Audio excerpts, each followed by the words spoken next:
ಸರ್ಕಾರ ಶಿಕ್ಷಣಕ್ಕೆ ಬಹಳಷ್ಟು ಆದ್ಯತೆಯನ್ನು ಕೊಡ್ತಾ ಇದೆ. ಕೋಟಿ ಹಣ ಖರ್ಚು ಮಾಡ್ತಾ ಇದೆ. ನಮ್ಮ ಈ ಸ್ಟೋರಿಯ ಕಥಾನಾಯಕ ಎಚ್ ಕೆ ಪಾಟೀಲ್ರು, ಕಾನೂನು ಸಚಿವರು. ಸಾಹೇಬ್ರಂದ್ರೆ ಯಾರು? ಇದು ಮಳೆ ಯಾರು ಜವಾಬ್ದಾರಿ? ಮಳೆ ಹಾನಿಗೆ ಒಳಗಾಗಿ ಮುಂದಿನ ಎರಡು ಕೊಠಡಿಗಳು ಬಿದ್ದಿವೆ ರೀ. ಬದಲಾವಣೆನೂ ಇಲ್ಲ, ಈ ಶಾಲೆಗೆ ಭವಿಷ್ಯನೂ ಇಲ್ಲ. ನಿಮ್ಮ ಹೆಸರು ಸರ್? ಸರ್ ಈಶ್ವರಪ್ಪ ಮಡಿವಾಳ ಅಂತ, ಶಿಕ್ಷಣ ಸಂಯೋಜಕರು ಗದಗ ಶಹರ. ಎಷ್ಟು ವರ್ಷದಿಂದ ಇದ್ರಿ? ನಾನೀಗ 10 ವರ್ಷದಿಂದ ಇದ್ದೇನೆ ಸರ್. ಶಹರ BO. ನಂದು RB ಶೆಟ್ಟಪ್ಪನವ್ರು ಅಂತ ಹೇಳಿ. ಶಾಲೆಗೆ ಯಾವಾಗ ಭೇಟಿ ಕೊಟ್ಟಿದ್ರಿ? ಸ್ವಲ್ಪ ಶಿಥಿಲಗೊಂಡಿತ್ತು ಕಟ್ಟಡ, ಮಠದ ಆಸ್ತಿ ಆಗಿರೋದ್ರಿಂದ ಇಲ್ಲಿ ಯಾವುದೇ ಕಾರ್ಯಗಳನ್ನ ಕಟ್ಟಡ ಕಟ್ಟಲಿಕ್ಕೆ ಅವಕಾಶ ಕೊಡ್ತಾ ಇಲ್ಲ. ಗಮನಕ್ಕೆ ಏನಾದ್ರು ತಂದಿರಾ? ಶತಮಾನೋತ್ಸವದ ಶಾಲೆಗೆ ಈ ಪರಿಸ್ಥಿತಿ ಇಲ್ಲ, ಏನಾದ್ರು ಆದ್ರೆ ಯಾರು ಜವಾಬ್ದಾರ? ಸ್ವಲ್ಪ ವಿವಾದ ಇರೋದ್ರಿಂದ ಇದನ್ನ ಬದಲಾವಣೆ ಮಾಡೋರು ಯಾರು? ಶಿಕ್ಷಣ ವ್ಯವಸ್ಥೆಗೆ ಬದುಕನ್ನು ಕಲ್ಪಿಸಿಕೊಡೋರು ಯಾರು? ಯಾವ ರೀತಿ ಇದಕ್ಕೆ ಭವಿಷ್ಯ ಕೊಡಬೇಕು, ಇದನ್ನ ಸಚಿವರು ಕೂಡ ಗಮನ ಹರಿಸಬೇಕು. ವೀಕ್ಷಕರೇ, ನಿಮ್ಮೆಲ್ಲರಿಗೂ ಸ್ವಾಗತವನ್ನು ಮಾಡಿ. ಸರ್ಕಾರ ಶಿಕ್ಷಣಕ್ಕೆ ಬಹಳಷ್ಟು ಆದ್ಯತೆಯನ್ನು ಕೊಡ್ತಾ ಇದೆ. ಕೋಟಿ ಹಣ ಖರ್ಚು ಮಾಡ್ತಾ ಇದೆ. ನಿಮ್ಗೆ ಒಂದು ಅದ್ಭುತವಾದಂಥ ಇವತ್ತು ಸ್ಟೋರಿ ತೋರಿಸ್ತಾ ಇದ್ದೀನಿ. ನಮ್ಮ ಈ ಸ್ಟೋರಿಯ ಕಥಾನಾಯಕ ಎಚ್ ಕೆ ಪಾಟೀಲ್ರು, ಕಾನೂನು ಸಚಿವರು, ಪ್ರವಾಸೋದ್ಯಮ ಸಚಿವರು ಮತ್ತು ಶಾಸನ ಸಚಿವರು, ಗದಗ ಜಿಲ್ಲಾ ಉಸ್ತುವಾರಿ ಸಚಿವರು. ಅವರು ಹುಲ್ಕೋಟಿ, ನಮ್ಮ ಗದಗ ಜಿಲ್ಲೆ ಉಸ್ತುವಾರಿ ಸಚಿವರು ಕಲಿತಂಥ ಶಾಲೆಯ ಮುಂದೆ ನಾನು ನಿಂತ್ಕೊಂಡಿದ್ದೀನಿ. ಈ ಶಾಲೆ ಎಲ್ಲಿದೆ ಅಂತ ಕೇಳಿದರೆ KC ರಾಣಿ ರೋಡ್ ಅಂತ ಹೇಳ್ತಾರೆ. ಆ KC ರಾಣಿ ರೋಡಿನಲ್ಲಿ ಬರುವಂಥ ಒಂದು ಮರಾಠಿ ಸ್ಕೂಲ್ ಐತಿ, ಅದರ ಅಪೋಸಿಟ್ ಒಂದು ಶಾಲೆ. ಆ ಶಾಲೆ ಸರ್ಕಾರಿ ಹಿರಿಯ ಪ್ರಾಥಮಿಕ ಕನ್ನಡ ಗಂಡು ಮಕ್ಕಳ ಶಾಲೆ ನಂಬರ್ 5. ಇದಕ್ಕೆ ದಿಲ್ಲಿ ರೆಡಿಮೇಡ್ ಸ್ಕೂಲ್ ಅಂತಲೇ ಹೆಸರಿದು. ದಿಲ್ಲಿ ರೆಡಿಮೇಡ್ ಸ್ಕೂಲ್ ಅಂತಾರೆ ಇದು. ನಮ್ಮ ಗದಗ ಜಿಲ್ಲೆಯ ಉಸ್ತುವಾರಿ ಸಚಿವರು ಎಚ್ ಕೆ ಪಾಟೀಲ್ರು, ಕಾನೂನು ಮತ್ತು ಸಂಸದೀಯ ವ್ಯವಹಾರಗಳ ಸಚಿವರು ಈ ಶಾಲೆಯಲ್ಲಿ ಕಲ್ತಿದ್ದಾರೆ. ಹಾಗಾದರೆ ಈ ಶಾಲೆಯ ಪರಿಸ್ಥಿತಿ ಹೆಂಗಿದೆ? ಅವರು ಯಾವಾಗ ಇಲ್ಲಿ ಕಲ್ತಿದ್ದಾರೆ ಅಂದರೆ 1961-62. ಈ ಶಾಲೆ ಆರಂಭ ಆಗಿದ್ದು 1941. ಸ್ವತಂತ್ರ ಪೂರ್ವ, ನಮ್ಮ ಭಾರತಕ್ಕೆ ಸ್ವಾತಂತ್ರ್ಯ ಸಿಕ್ಕಿದ್ದು 47. ಅವರು ಜನನ ಆಗಿದ್ದು ಆಗಸ್ಟ್ 15, 1953. ಎಚ್ ಕೆ ಪಾಟೀಲ್ರು ಹುಟ್ಟಿದ ಜನ್ಮ ದಿನಾಂಕ ಅಂದರೆ ಸ್ವಾತಂತ್ರ್ಯ ಸಿಕ್ಕ ದಿನವೇ. ಇದು ಸ್ವಾತಂತ್ರ್ಯ ಪೂರ್ವದಲ್ಲಿ ಸ್ಥಾಪನೆ ಆದಂಥ ಶಾಲೆ 1941. ಅವತ್ತು ಸುಮಾರು ಮಕ್ಕಳು ಇಲ್ಲಿದ್ದರು. ಆದರೆ ಇವತ್ತು ಎಷ್ಟು ಮಕ್ಕಳಿದ್ದಾರೆ? ಇದರ ಶಾಲೆಯ ಪರಿಸ್ಥಿತಿ ಏನು? ಸ್ವತಂತ್ರ ಸಿಗುವ ಪೂರ್ವದಲ್ಲಿ ಆರಂಭ ಆದಂಥ ಶಾಲೆ ಸಂಭ್ರಮದಲ್ಲಿತ್ತು. ಇವತ್ತು ಸ್ವತಂತ್ರ ಸಿಕ್ಕ ಮೇಲೆ ಇವತ್ತು ಎಷ್ಟು ಅತಂತ್ರ ಆಗಿದೆ ಈ ಶಾಲೆ, ಎಷ್ಟು ಬಿದ್ದು ಹೋಗಿದೆ, ಎಷ್ಟು ಪರಿಸ್ಥಿತಿ ಕೆಟ್ಟದಾಗಿದೆ. ಇದು ನಮ್ಮ ಕಾನೂನು ಸಂಸದೀಯ ವ್ಯವಹಾರಗಳ ಸಚಿವರು ಎಚ್ ಕೆ ಪಾಟೀಲ್ ಕಲಿತಂಥ ಶಾಲೆ ಈಗ ನಿಮಗೆ ತೋರಿಸ್ತಾ ಇದ್ದೀನಿ. ಸರ್ಕಾರಿ ಹಿರಿಯ ಪ್ರಾಥಮಿಕ ಕನ್ನಡ ಗಂಡು ಮಕ್ಕಳ ಶಾಲೆ ನಂಬರ್ 5, ದಿಲ್ಲಿ ರೆಡಿಮೇಡ್ ಶಾಲೆ. ಇದರ ಸ್ಥಾಪನೆಯಲ್ಲಿ ಬರೆದಿದ್ದಾರೆ 1941. ಇದು ಕರ್ನಾಟಕ ಸಂಭ್ರಮ 50. ಅವಾಗ ಹೆಸರಾಯಿತು ಕರ್ನಾಟಕ, ಉಸಿರಾಗಲಿ ಕನ್ನಡ ಅಂತ. ಇಲ್ಲಿ ಏನು ಉಸಿರ ಇಲ್ಲಿ ಎಲ್ಲ ನಿಂತೋಗಿದೆ ಈ ಶಾಲೆಯಲ್ಲಿ. ಬನ್ನಿ ನಾನು ನಿಮಗೆ ತೋರಿಸ್ತೀನಿ. ನೋಡಿ, ಇದು ಎಂಟ್ರನ್ಸು, ಶಾಲೆಯ ಆರಂಭ. ಈ ಗೇಟ್ ಇದೆ, ಬರಬೇಕು. ಬಲಗಡೆ ಎಡಗಡೆ ಒಂದು ರೂಮ್ ಇದೆ. ಈ ರೂಮಿನ ಪರಿಸ್ಥಿತಿ ನೋಡಿ, ಬರೀಲಿ ತೋರಿಸ್ತೀನಿ ನಿಮ್ಗೆ. ಇಷ್ಟು ಶಿಥಿಲಾವಸ್ಥೆ ಅಂದರೆ ಈ ಪೂರ್ತಿ ಬೀಳೋ ಪರಿಸ್ಥಿತಿಯಲ್ಲಿದೆ. ಯಾವಾಗ ಇದು ರೂಮ್ ಬೀಳುತ್ತೋ ಗೊತ್ತಿಲ್ಲ, ಏನೇನಾಗುತ್ತೋ ಗೊತ್ತಿಲ್ಲ. ಇಲ್ಲಿ ಮಕ್ಕಳ ಪರಿಸ್ಥಿತಿ ಏನು, ಶಿಕ್ಷಕರ ಪರಿಸ್ಥಿತಿ ಏನು, ಈ ಶಾಲೆಯ ಪರಿಸ್ಥಿತಿ ಏನು? ಈ ಶಾಲೆಯಲ್ಲಿ ಕಲಿತಿದ್ದು ಮಾನ್ಯ ಶ್ರೀ ಎಚ್ ಕೆ ಪಾಟೀಲ್ರು 1961-62 ಕಲ್ತಿದ್ದಾರೆ. ನಿಮ್ಗೆ ಅದೆಲ್ಲ ರಿಜಿಸ್ಟರ್ ಎಲ್ಲ ತೋರಿಸ್ತೀನಿ, ಆಮೇಲೆ BO ಮಾತಾಡಿಸ್ತೀನಿ. ನೋಡಿ, ಎಲ್ಲ ತಗಡು ಎಲ್ಲ ಹೋಗ್ಬಿಟ್ಟಿದೆ, ಎಲ್ಲ ಪರಿಸ್ಥಿತಿ ನೋಡಿ. ಇದು ಪೂರ್ತಿ ಸಂಪೂರ್ಣ ಶಿಥಿಲಾವಸ್ಥೆ. ನಮ್ಮ ಮಿನಿಸ್ಟ್ರು ಟೂರಿಸಂ ಪ್ರವಾಸೋದ್ಯಮ ಸಚಿವರು ಅವರು ಕಲಿತಂಥ ಶಾಲೆಯನ್ನು ನೋಡೋಣ ಅಂತ ಬಂದರೆ ನೋಡಿ ಹೆಂಗಿದೆ ನೋಡಿ ಈಗ ಪರಿಸ್ಥಿತಿ. ಇದು ತೋಂಟದಾರ್ಯ ಮಠದ ಆಸ್ತಿ ಅಂತ ಹೇಳ್ತಾರೆ, ಜಾಗ ಅಂತ ಹೇಳ್ತಾರೆ. ಇಲ್ಲಿ ಶಾಲೆಯನ್ನು, ಸರ್ಕಾರಿ ಶಾಲೆಯನ್ನು ಕಟ್ಟಿದ್ದಾರೆ. ಸುಮಾರು 1941ರಲ್ಲಿ ಈ ಶಾಲೆ ಆರಂಭ ಆಗಿದೆ ಅಂದರೆ ಇವತ್ತು ಹೆಂಗಿದೆ ನೋಡಿ ಪರಿಸ್ಥಿತಿ. ಇದು ನೋಡಿ, ಈ ರೂಮ್ ತೋರಿಸ್ತೀನಿ ನಿಮಗೆ. ಇದು ಕೂಡ ಪೂರ್ತಿ ಶಿಥಿಲಾವಸ್ಥೆಯಲ್ಲಿದೆ. ಇದು ಮೇಲೆ ಏನಿಲ್ಲ, ಮೇಲ್ಛಾವಣಿ ಇಲ್ಲೇ ಇಲ್ಲ. ಇದು ನೋಡಿ ಪರಿಸ್ಥಿತಿ ನೋಡ್ರಿ ಹೆಂಗಿದೆ.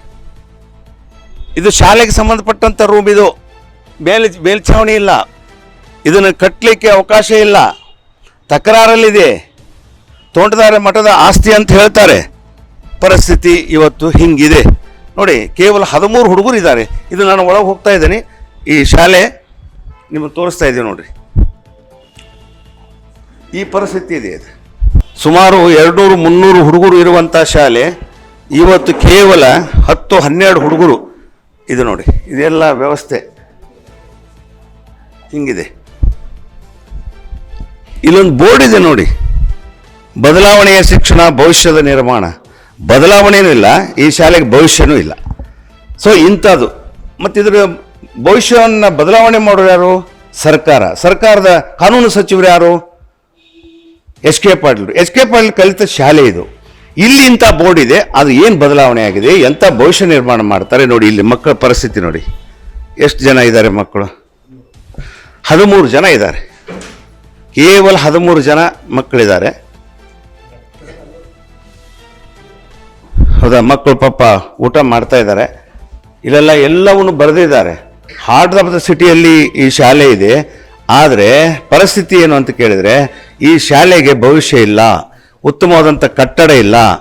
ಮಕ್ಕಳ ಪರಿಸ್ಥಿತಿ ನೋಡಿ.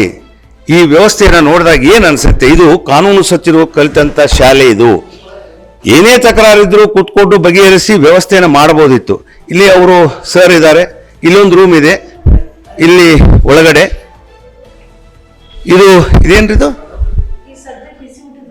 ಹಾಂ, ಇದು ಸದ್ಯ ಬಿಸಿ ಊಟದ ರೂಮ್. ಓಕೆ, ಬಿಸಿ ಊಟದ ಕೊಠಡಿ ಇದು ನೋಡಿ. ಇದು ಪರಿಸ್ಥಿತಿ ಯಾವಾಗ ಏನಾಗುತ್ತೋ ಏನು ಅಲ್ಲಿ ಆ ಕಡೆ. ಓಕೆ ಓಕೆ ಓಕೆ ಇದು ಪರಿಸ್ಥಿತಿ ನೋಡಿ, ಎಷ್ಟು ಗಲೀಜು, ಏನು ವ್ಯವಸ್ಥೆ, ಏನು ಕಟ್ಟಡ. ಇದು ಬಿಸಿ ಊಟ ತಯಾರು ಮಾಡುವಂಥದ್ದು. ಇಂಥ ಒಂದು ಪರಿಸ್ಥಿತಿಯಲ್ಲಿ ಈ ಶಾಲೆ ಇದೆ. ಈ ಶಾಲೆಯಲ್ಲಿ ನಮ್ಮ ಕಾನೂನು ಸಚಿವರು ಕಲ್ತಿದ್ದಾರೆ. 4ನೇ ಕ್ಲಾಸ್. ನಮ್ಮ ಹೆಡ್ ಮಾಸ್ಟರ್ ಇದ್ದಾರೆ ಇಲ್ಲಿ. ಅವರು ಹೆಡ್ ಮಾಸ್ಟರ್ ಅಂತ ಹುದ್ದೆ ಅಲ್ಲ, ಸೀನಿಯರ್ ಅನ್ನೋದಕ್ಕೆ ಅವರು ಮುಖ್ಯೋಪಾಧ್ಯಾಯಿನಿ ಅಂತ ಹೇಳ್ಬೋದು. ಮೇಡಮ್, ನಿಮ್ಮ ಹೆಸರು? ಶ್ರೀಮತಿ BS ಮಟ್ಟಿ. ಹ್ಞೂ. ಇಲ್ಲಿ ಎಷ್ಟು ಮಕ್ಕಳಿದ್ದಾರೆ? ಈಗ 13 ಜನ. 13 ಜನ. ಹ್ಞೂ. ಎಷ್ಟು ಶಿಕ್ಷಕರಿದ್ದಾರೆ? 2 ಶಿಕ್ಷಕರು. ಇಬ್ರು. ನೀವು? ನಾವು ಇನ್ನೊಬ್ರು ಸರ್ ಅದಾರ. ಯಾಕೆ ಮಕ್ಕಳ ಸಂಖ್ಯೆ ಕೊರತೆ ಇದೆ? ಅಂದ್ರೆ ಮೊದ್ಲರಿ ಇಲ್ಲಿ ಆಶ್ರಯ ಕಾಲನಿಯಿಂದ ಬಸ್ ಬರ್ತಿತ್ರಿ ಸರ್. ಆಮೇಲೆ ಇಲ್ಲಿ ಚಿಕ್ಕಲಿಗೆರೆ ಅಂದ್ರೆ ಚಿಕ್ಕಲಿಗೆರೆ ಏರಿಯಾ ಅಂತ ಇತ್ತು ಇಲ್ಲಿ ಟಿಕಾರೆ ರೋಡಲ್ಲಿ. ಸಿದ್ಧಾರ್ಥ ನಗರಕ್ಕೆ ಅದು ಅಲ್ಲಿ ಶಿಫ್ಟ್ ಮಾಡಿದ್ರು. ಅವಾಗಿಂದ ಅಲ್ಲಿ 40-50 ಮನೆ ಕುಟುಂಬಗಳಿದ್ವು ರೀ. ಅಲ್ಲಿಂದ ಮಕ್ಕಳು ಬರ್ತಿದ್ವು. ಹೀಗಾಗಿ ಮಕ್ಕಳ ಸಂಖ್ಯೆ ಜಾಸ್ತಿ ಇತ್ತು. ಈಗ ಅದು ಸಿದ್ಧಾರ್ಥ ನಗರಕ್ಕೆ ಅದು ಶಿಫ್ಟ್ ಮಾಡಿಂದ ಅಲ್ಲಿ ಕುಟುಂಬಗಳೆಲ್ಲ ಅಲ್ಲಿ ಹೋದವು ರೀ. ಆಮೇಲೆ ಕೊರೋನಾದ ಟೈಮ್ನಲ್ಲಿ ಆಶ್ರಯ ಕಾಲಿಂದ ಬರ್ತಕ್ಕಂಥ ಬಸ್ಸನ್ನು ಬಂದ್ ಮಾಡಿದ್ರಿ. ಅವಾಗಿಂದ ಮಕ್ಕಳ ಸಂಖ್ಯೆ ಕಡಿಮೆ. ಈಗ ಇವೆಲ್ಲ ನೋಡಿ, ಶಿಥಿಲಾವಸ್ಥೆ. 2 ರೂಮ್ ಹೆಂಗಿದೆ, ಪರಿಸ್ಥಿತಿ ಏನಿದೆ, ಇದಕ್ಕೆ ವ್ಯವಸ್ಥೆಗಳಿಲ್ಲ.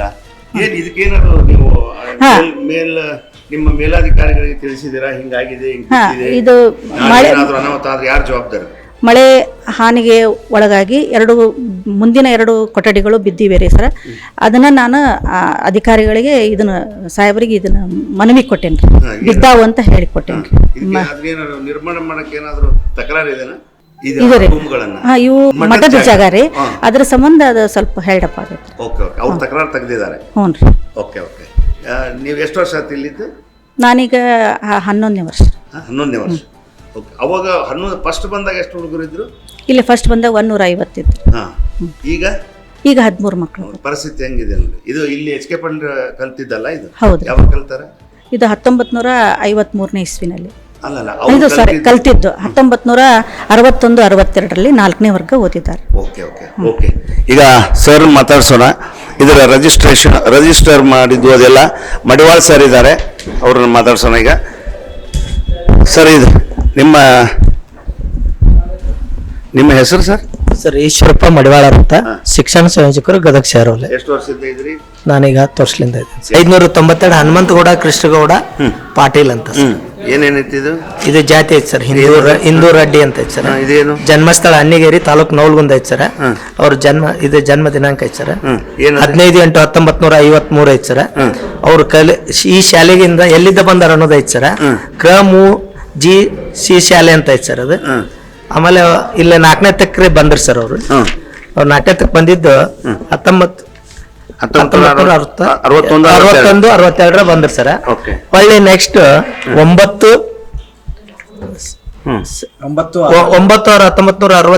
ನಮ್ಮಲ್ಲಿ 5ನೇ ತರಗತಿಗೆ ಓದುತ್ತಿದ್ದಾಗ ಹೋಗ್ಯಾರ ಸರ್ ಅವ್ರು. ಓಕೆ. ಜೂನ್ದಾಗ ಹೋಗಿದ್ದಾರೆ ಸರ್. ಓಕೆ. ಇದು ಅವ್ರ ಸಾಹೇಬ್ರ ಸೈ ಸರ್. ನೋಡ್ರಿ ಸಾಹೇಬ್ರ ಸೈ. ಇದು ಸಾಹೇಬ್ರ ಸೈ ಸರ್. ಸಾಹೇಬ್ರು ಸಾಹೇಬ್ರು ಅಂದ್ರೆ ಯಾರು ನಿಮ್ಗೆ ವಿದ್ಯಾರ್ಥಿ ಅವರು doctor H K Patil Saheb doctor H K Patil Saheb. ಐತಿ. ಓಕೆ ಹಾ ಇದು ನೀವು ನೋಡ್ತಾ ಇದ್ದೀರಿ 592 ರಿಜಿಸ್ಟರ್ ನಂಬರು ಎಚ್ ಕೆ ಪಾಟೀಲ್ರು, ಹನುಮಂತಗೌಡ ಕೆಷ್ಟಗೌಡ ಪಾಟೀಲ್ರು, ಹಿಂದೂ ರೆಡ್ಡಿ, ಇವರು ಅಣ್ಣಿಗೇರಿ ಅಲ್ಲಿ ಜನನಾಗಿದೆ, ತಾಲೂಕು ನವಲಗುಂದ. ಮತ್ತೆ ಜನ್ಮ ದಿನಾಂಕ 15/8/1953. ಆಮೇಲೆ ಇವರು ಈ ಶಾಲೆಗೆ ಬಂದಾಗ ಅಂದ್ರೆ 3ನೇ ಕ್ಲಾಸಿಂದ ಇಲ್ಲಿ ಬಂದ್ರು ಅವರು. ಕ್ರೀಮೂಜಿ ಶಿಕ್ಷಣ ಶಾಲೆ ಅಂತ ಐತಿ, 4ನೇತಕ್ಕೆ ಬಂದಾರ ಇಲ್ಲಿ. 1961 ಇಲ್ಲಿ 4ನೇ ಕ್ಲಾಸು ಇದ್ದಾರೆ. 5ನೇ ತರಗತಿಗೆ ಅವ್ರು ಬೇರೆಡೆ ಹೋದ್ರು. ಇಲ್ಲಿ ಸಹಿ ಮಾಡಿದಾರೆ ತಮ್ದು ಅವ್ರದ್ದು ನೋಡ್ರಿ ಏನು ಶರ ಬರೆದಿದ್ದಾರೆ, ನಡತೆ ಉತ್ತಮ. ಮತ್ತೆ ಸಾಹೇಬ್ರು ಸಹಿ ಮಾಡಿದ್ದು ಅಂದ್ರೆ ಎಚ್ ಕೆ ಪಾಟೀಲ್ ಸಹಿ ಮಾಡಿದ್ದು. ಅವಾಗ ಎಷ್ಟು ವರ್ಷ ಇದ್ರು ಅವರು? ಅವಾಗ 1961-62 ಸರ್. ಎಷ್ಟು ಶಾಣೆ ಇದ್ದಾರೆ, ಎಷ್ಟು ಚಂದ ಇಂಗ್ಲಿಷ್ನಾಗ ಸಹಿ ಮಾಡಿದ್ದಾರೆ ಸಹಿ ಸರ್. ಮಾಡಿದ್ರಲ್ಲ?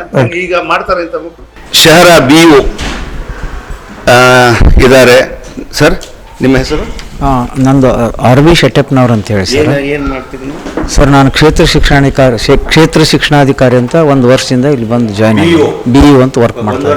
1 ವರ್ಷದಿಂದ ಇಲ್ಲಿ ಬಂದು. ಶಾಲೆಗೆ ಯಾವಾಗ ಭೇಟಿ ಕೊಟ್ಟಿದ್ರಿ ಸರ್? ಈಗ ಈ ಶಾಲೆಗೆ ನಾ ಬಂದು ಒಂದು 15 ದಿನದೊಳಗನ ಅಂದ್ರೆ ಸುಮಾರು ನಾ ಫೆಬ್ರವರಿ 3ನೇ ತಾರೀಕು ಜಾಯ್ನ್ ಆಗಿದ್ದು. ನಾ ಫೆಬ್ರವರಿ 22ಕ್ಕೆ ಇಲ್ಲಿ ನಾನು ಬಂದು ಹಾಜರಾಗಿದ್ದೆ. ಇದು ಈ ಶಾಲೆಗೆ ವಿಸಿಟ್ ಮಾಡಿದೆ, ಈ ಶಾಲೆ ಪರಿಸ್ಥಿತಿನೆಲ್ಲ ಪರಿಶೀಲನೆ ಮಾಡಿದೆ. ಅವಾಗ ಈ ಶಾಲೆ ಬಗ್ಗೆ ನನಗೆ ಸ್ವಲ್ಪ ಶಿಥಿಲಗೊಂಡಿತ್ತು ಕಟ್ಟಡ. ಮತ್ತು ಇದನ್ನು ವಿಚಾರ ಮಾಡಲಾಗಿ ಇದು ಮಠದ ಆಸ್ತಿ ಆಗಿರೋದ್ರಿಂದ ಇಲ್ಲಿ ಯಾವುದೇ ಕಾರ್ಯಗಳನ್ನು ಕಟ್ಟಡ ಕಟ್ಟಲಿಕ್ಕೆ ಅವಕಾಶ ಕೊಡ್ತಾ ಇಲ್ಲ. ಅದನ್ನು ಈಗ ಅದನ್ನು ಮಾತುಕತೆ ಮುಖಾಂತರ ಬಗೆಹರಿಸಿಕೊಂಡು ಇಲ್ಲಿ ಶಾಲಾ ಕಟ್ಟಡ ಕಟ್ಟಕ್ಕೆ ಸಾಹೇಬರು ಹಣ ಕೊಡೋಕ್ಕೂ ರೆಡಿ ಅದಾರ. ಅದನ್ನು ಶೀಘ್ರದಲ್ಲೇ ಇದನ್ನು ಬಗೆಹರಿಸಿಕೊಂಡು ಇಲ್ಲಿ ಕಟ್ಟಡ ಮಾಡುವಂಥ ವ್ಯವಸ್ಥೆಯನ್ನು ನಾವು ಮಾಡ್ತೀವಿ. ಓಕೆ. ಈ ಹುಡುಗರ ಸಂಖ್ಯೆ ಕಡಿಮೆ ಆಗಿದೆ, ಶಿಕ್ಷಕರ ಸಂಖ್ಯೆ ಎಷ್ಟು? ಶಿಕ್ಷಕರು 2 ಅದಾರ ಸರ್. ಮೊದಲು ಈ ಏರಿಯಾದಾಗ ಪೂರ್ವದಲ್ಲಿ ಇಲ್ಲಿ 150 ಮಕ್ಕಳು ಬರ್ತಾ ಇದ್ರು ಅಂತ ನಮ್ಮ ದಾಖಲಾತಿ ತಿಳಿಸ್ತಾ ಇದೆ. ಸಾಹೇಬರು ಡಾಕ್ಟರ್ ಎಚ್ ಕೆ ಪಾಟೀಲ್ ಸಾಹೇಬರು ಕಲಿಯೋ ಸಮಯದಲ್ಲಿ ಅಂದ್ರೆ ಇಲ್ಲೇ ಚಿಕ್ಕಲಿಗಾರ ಅಂತೇಳಿ ಒಂದು ಏರಿಯಾದ ಮಂದಿ ಇಲ್ಲೇ ಒಂದು 45 ಕುಟುಂಬಗಳು ವಾಸ ಆಗಿದ್ವು. ಅವೆಲ್ಲ ಮಕ್ಕಳು ಇಲ್ಲಿ ಬರ್ತಾ ಇದ್ವು. ಹಾಗೂ SM ಕೃಷ್ಣನಗರ ಆಶ್ರಯ ಕಾಲನಿಯಿಂದ ಒಂದು KSRTC ಬಸ್ ಬರ್ತಾ ಇತ್ತು ಕರೋನಾಕ್ಕಿಂತ ಪೂರ್ವದಲ್ಲಿ. ಅಲ್ಲಿ ಮಕ್ಕಳು ಇಲ್ಲಿ ಶಾಲೆಗೆ ಬರ್ತಾ ಇದ್ರು. ಕರೋನಾ ನಂತರ ಆ ಬಸ್ಸನ್ನು ಸ್ಟಾಪ್ ಮಾಡಿದ್ರು. ಹೀಗಾಗಿ ಮಕ್ಕಳು ಅಲ್ಲೆಲ್ಲೇ ಬೇರೆ ಬೇರೆ ಶಾಲೆಯೊಳಗೆ ಕಲಿತಾ ಇದ್ದಾರೆ. ಓಕೆ. ಈಗ ಏನು ಇಲ್ಲಿ ಬರ್ದಿರಿ ಬದಲಾವಣೆ ಶಿಕ್ಷಣ ಭವಿಷ್ಯದ ನಿರ್ಮಾಣ ಎಲ್ಲೈತೆ ಐತಾ ಇಲ್ಲಿ? ಅಂದ್ರೆ ಈಗ ನಾವು ಆಲ್ರೆಡಿ ಈಗ ದಾಖಲಾತಿ ಆಂದೋಲನ ಮಾಡಿದ್ದೀವಿ ಸರ್. ಎಲ್ಲ ಏರಿಯಾದಾಗ ಅಡ್ಡಾಡಿ ಮಕ್ಕಳನ್ನು ಗುರುತಿಸೇವಿ. ಈಗ ಜೀವನಕ್ಕೆ ಮಕ್ಕಳು ನಮ್ಮಲ್ಲಿ ದಾಖಲಾಗ್ತಾರಂತ ಒಂದು ನಿರೀಕ್ಷೆ ಇದೆ. ಪಾಲಕರಲ್ಲಿ ನಾವು ಕನ್ವಿನ್ಸ್ ಮಾಡಿದ್ದೇವೆ, ಅವರು ಅದಕ್ಕೆ ಒಪ್ಕೊಂಡಿದ್ದಾರೆ. ಇದನ್ನು ಬಗೆಹರಿಸ್ಕೊಂಡು ಕಟ್ಟಡ ಆಯ್ತು ಅಂದ್ರೆ ಇಲ್ಲಿ ಮಕ್ಕಳ ಸಂಖ್ಯೆ ಆಗೋದ್ರಲ್ಲಿ ಯಾವುದೇ ಸಮಸ್ಯೆ ಇಲ್ಲ. ಇದು ನಿಮ್ಮ ಮೇಲಾಧಿಕಾರಿಗಳಿಗೆ DDPಗಾಗಲಿ JDಗಾಗಲಿ ಅಥವಾ ಜಿಲ್ಲಾ ಉಸ್ತುವಾರಿ ಸಚಿವರಿಗಾಗಲಿ, ಯಾಕಂದ್ರೆ ಇವರು ಗದಗ ವಿಧಾನಸಭಾ ಕ್ಷೇತ್ರದ MLAನೂ ಅವರೇ, ಜಿಲ್ಲಾ ಉಸ್ತುವಾರಿ ಸಚಿವರು ಅವರೇ. ಕಲಿತ ಶಾಲೆ ಇದು, 4ನೇ ಕಲ್ತಾರೆ ಇಲ್ಲಿ. ಸೊ ಇಂಥ ಶಾಲೆಯನ್ನ ಅಭಿವೃದ್ಧಿ ಪಡಿಸಬೇಕಾದಂಥದ್ದು ಜವಾಬ್ದಾರಿ ಅವ್ರ ಗಮನಕ್ಕೆ ಏನಾದ್ರು ತಂದಿರಾ? ಇಲ್ಲ, ಸಾಹೇಬ್ರ ಗಮನಕ್ಕೆ ತಂದಿದ್ದೇವೆ ಸರ್. ಅವರು ಅದನ್ನ ಮಾತುಕತೆ ಇದನ್ನ ಬಗೆಹರಿಸಿ ಜಾಗನ ನಮ್ಮ ಸರ್ಕಾರಿ ಹಂತದೊಳಗೆ ಮಾಡಿಕೊಂಡು ಇಲ್ಲಿ ಕಟ್ಟಡ ಕಟ್ಟಲಿಕ್ಕೆ ಅವರು ಉತ್ಸುಕರಾಗಿದ್ದಾರೆ. ಎಷ್ಟೇ ಹಣ ಬಂದರೂ ಇದು ಶತಮಾನ ಕಂಡ ಶಾಲೆ ಇರೋದ್ರಿಂದ ಇದಕ್ಕೆ ಸಾಕಷ್ಟು ಅನುದಾನ ಬಿಡುಗಡೆ ಮಾಡ್ತೇನೆ ಅಂತ ನಾನು ಮಾತು ಕೊಟ್ಟಿದ್ದಾರೆ. ಎಷ್ಟು 100 ವರ್ಷದ್ದಿದೆ? 100 ವರ್ಷ. ಒಂದು 100 ವರ್ಷ. ಯಾವಾಗ ಸ್ಥಾಪನೆ ಆಯ್ತಿದೆ? 1941. ಇವತ್ತು ಏನಿದು 2025 ನೋಡಿ, 26 ಶತಮಾನ. ಓಕೆ. ಇಷ್ಟು ವರ್ಷದ ಸುದೀರ್ಘವಾಗಿರುವಂತ ಶತಮಾನೋತ್ಸವದ ಶಾಲೆಗೆ ಈ ಪರಿಸ್ಥಿತಿ ಇದ್ರೆ ಇನ್ನು ಉಳಿದಿದ್ದ ಪರಿಸ್ಥಿತಿ ಏನು? ಸರ್ಕಾರಿ ಶಾಲೆ, ದುಡ್ಡು ಖರ್ಚು ಮಾಡ್ತೀರಿ, ಊಟ ಕೊಡ್ತೀರಿ, ಬಿಸಿ ಊಟ ಇದೆ, ಎಲ್ಲ ಇದ್ದು ಕೂಡ ಮಕ್ಕಳು ಬರೋದಿಲ್ಲ. ಈ ಶಾಲೆ ಅಭಿವೃದ್ಧಿ ಆಗಿಲ್ಲ, ಶಿಥಿಲಗೊಂಡಿದೆ, ಈ ಬಗ್ಗೆ ಗಮನ ಇಲ್ಲ. ಏನಾರು ಆದ್ರೆ ಯಾರು ಜವಾಬ್ದಾರು? ಅದೇ ಸರ್, ಇದನ್ನ ನಾವು ಆಲ್ರೆಡಿ ನಮ್ಮ ಮೇಲಾಧಿಕಾರಿ ಜೊತೆಗೆ ನಾವು ಮಾತಾಡಿದ್ದೇವೆ. ಇದು ಜಾಗ ಸ್ವಲ್ಪ ವಿವಾದ ಇರುವುದರಿಂದ ಇದನ್ನ ನಾವು ಶೀಘ್ರದಲ್ಲಿ ಬಗೆಹರಿಸಿ ಇದಕ್ಕೆ ಹೊಸ ಕಟ್ಟಡ ಮಾಡುವಂಥ ವ್ಯವಸ್ಥೆ ನಾವು ಮೇಲಾಧಿಕಾರಿಗಳ ಜೊತೆ ಮಾತಾಡ್ಕೊಂಡು ಮಾಡ್ತೀವಿ. Okay sir. ವೀಕ್ಷಕರೇ, ಈ ಶಾಲೆಯನ್ನು ನೀವು ನೋಡಿದಿರಿ, ಇಲ್ಲಿ ವ್ಯವಸ್ಥೆಯನ್ನು ನೋಡಿದಿರಿ.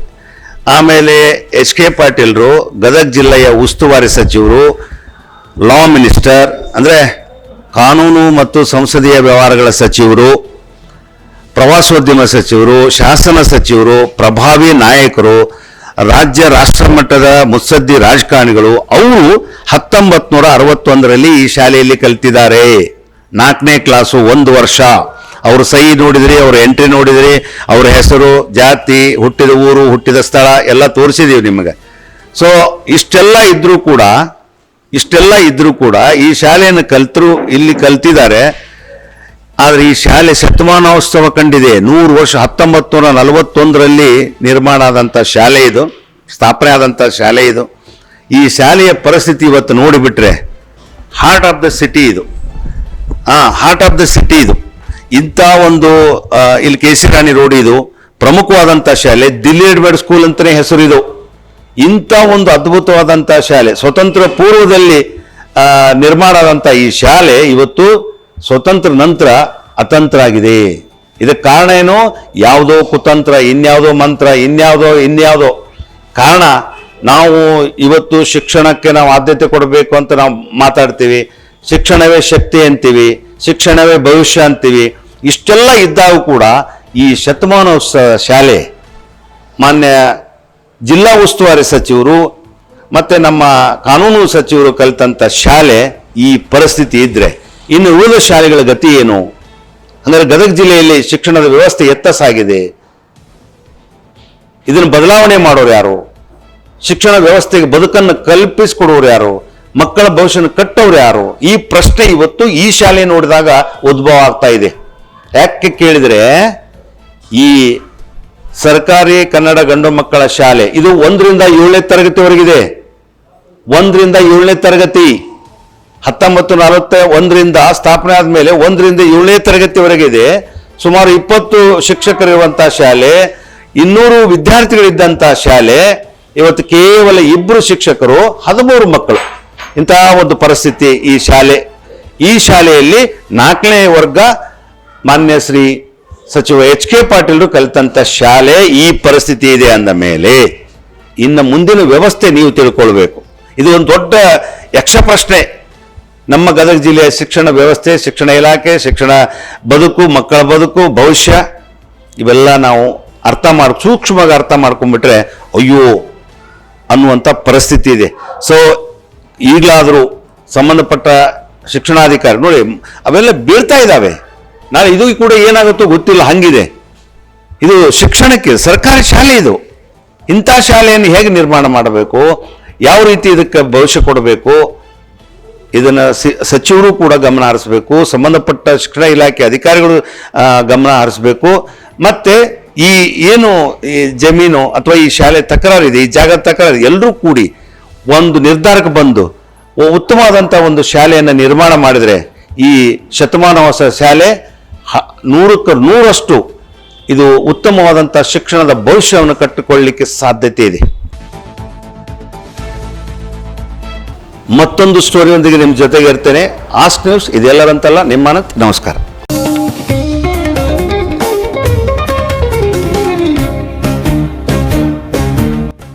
ಆಸ್ಕ್ ನ್ಯೂಸ್ ಇದು ಎಲ್ಲರಂತಲ್ಲ.